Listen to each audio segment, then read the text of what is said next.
A lot of times you're enmeshed with a negative person, like it's your boss, it's your spouse, etc., etc. People who are toxic show it immediately. They're good at deceiving you. They can be very charming. They can be very dramatic. They pull you in with their great stories. Sometimes they're even charismatic. Well, it all depends on the details, the kind of negative person you're dealing with. There are several kind of ways of looking at it, some kind of micro and some kind of much larger. The larger picture is we all have negative traits. We all have dark traits, right?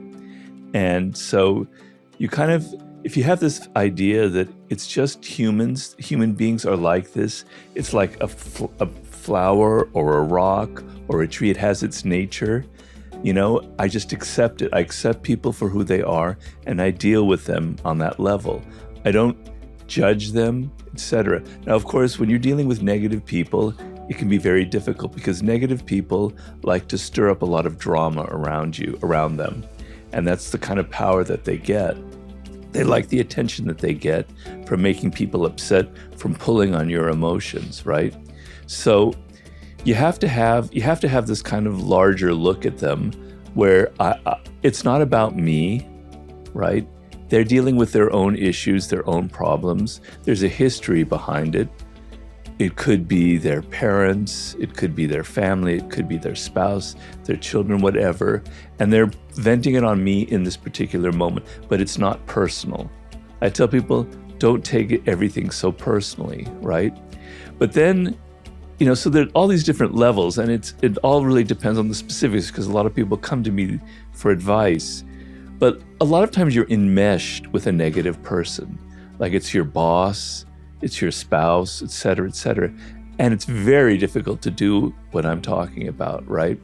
And so you have to try and get a little bit of distance from them. You have to be able to say to yourself, they're not me, right? They have their own problems. I'm separate from them. The sense of being separate from them is very liberating, right? So they have issues and they're trying to drag me into it and they're trying to drag me down. But I'm not them. I have my own life and I'm not going to get involved. Sometimes you need to have empathy, but sometimes you need to shut that off. And so the best thing in life, though, is that's why I say there's just so many angles to approach this from, is if they're like a deep narcissist, and that's probably the most common type of negative person you deal with in the world today, and we all have come across this. The power that you have is to recognize people like that before you get involved with them and to not get involved with them, right? And so they have signs, things that you can pick up in advance. People who are toxic, I don't know if we're going to say toxic and negative are the same here. They don't show it immediately. They're good at deceiving you. They can be very charming. They can be very dramatic. They pull you in with their great stories. Sometimes they're even charismatic. A lot of important CEOs in the world, people like Elon Musk, are raging narcissists. They appear very exciting and you want to get to know them. But you have to recognize that these are people that are probably going to use you, right? They don't see you as an individual. And the people you associate with, we're very, as humans, we're very open to the emotions of other people, right?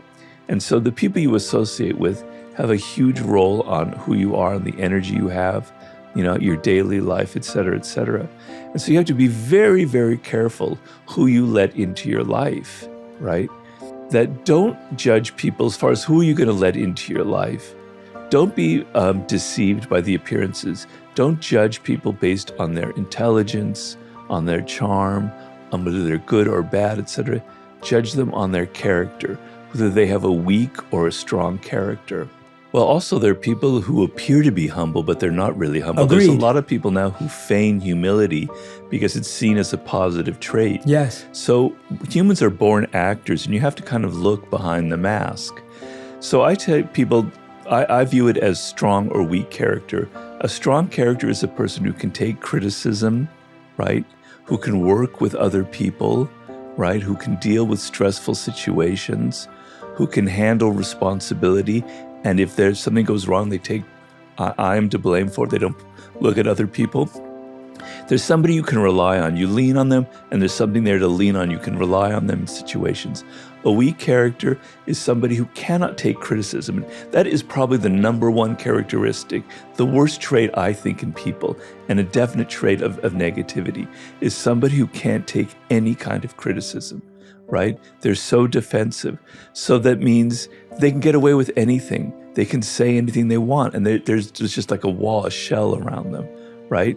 So the ability in a work situation, in a relationship, to take criticism and be able to use it constructively is an incredibly useful and powerful trait to me that reveals strong character.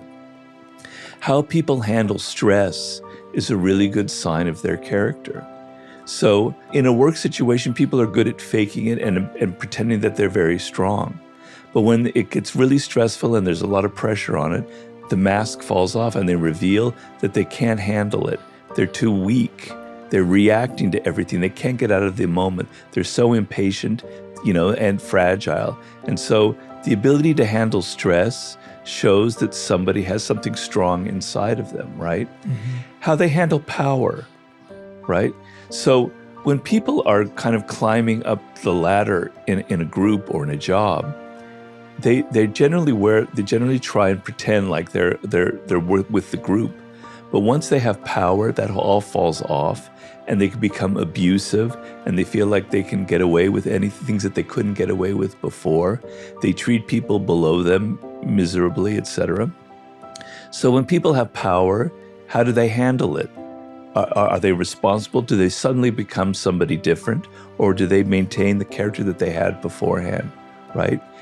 What kind of partners do they choose? Do they choose a spouse, a husband, a girlfriend, etc., somebody that they can push around, somebody that's inferior to them so that they can feel better about themselves?